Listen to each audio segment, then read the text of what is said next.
ایک بار سلطان غیاث الدین نے بابا فرید رحمۃ اللہ علیہ کی خدمت میں سرخ سکوں سے بھرے ہوئے 2 تشت ارسال کیے۔ آپ نے لنگر خانے کے منتظم حضرت بدر الدین اسحاق رحمۃ اللہ علیہ سے پوچھا، آج لنگر خانے میں کتنی رقم درکار ہے؟ انہوں نے عرض کیا، آج صرف 1 سرخ سکہ کافی ہوگا۔ آپ نے فرمایا، 1 سکہ رکھ لو اور باقی رقم ضرورت مندوں میں تقسیم کر دو۔ انہوں نے عرض کیا، 1 سکہ لنگر خانے کے انتظامات کے لیے قرض لیا تھا، اس کی ادائیگی بھی باقی ہے۔ آپ نے فرمایا، وہ سکہ بھی رکھ لو اور باقی رقم تقسیم کر دو۔ انہوں نے رات کے اندھیرے میں وہ سکے تقسیم کیے۔ اتفاق سے 1 سکہ زمین پر گر گیا اور وہیں پڑا رہا۔ تقسیم کا کام ختم ہو چکا تو مولانا کی نظر اس سکے پر پڑی۔ انہوں نے سکے کو اٹھا کر اپنے لباس کی جیب میں رکھ لیا کہ کل لنگر خانے میں کام آئے گا۔ عشاء کی نماز کا وقت ہوا اور بابا فرید رحمۃ اللہ علیہ امامت کے لیے کھڑے ہوئے۔ ابھی سورہ فاتحہ کی تلاوت مکمل ہوئی کہ آپ نے نیت توڑ دی۔ تمام مقتدیوں کو حیرت ہوئی، لیکن سب خاموش رہے۔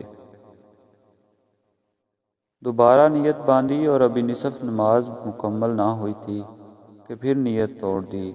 غرض 3-4 مرتبہ ایسا ہوا۔ آخر بابا فرید رحمۃ اللہ علیہ مصلی پر بیٹھ گئے۔ تمام مرید اور خدمتگار شدید حیران تھے، لیکن کسی میں سوال کرنے کی جرأت نہ تھی۔ آخر آپ نے خود ہی مولانا بدر الدین اسحاق رحمۃ اللہ علیہ سے فرمایا، مولانا مجھے نماز میں حضوری حاصل نہیں ہو رہی۔ حضرت بدر الدین اسحاق دست بستہ کھڑے ہو گئے، سیدی اس سلسلے میں یہ ناقص کیا کر سکتا ہے؟ آپ نے کچھ لمحے کی خاموشی کے بعد پوچھا، مجھے ایسا محسوس ہوتا ہے جیسے سلطان کی طرف سے آئے ہوئے سکوں میں سے کچھ باقی رہ گیا ہے۔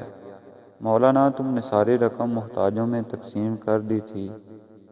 یہ سنتے ہی مولانا بدر الدین رحمۃ اللہ علیہ نے سر جھکا لیا۔ سیدی کل کے خرچ کے لیے 1 سکہ رکھا ہے۔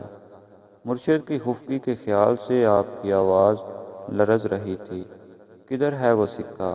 بابا فرید رحمۃ اللہ علیہ کے لہجے میں خفگی کا عنصر نمایاں تھا۔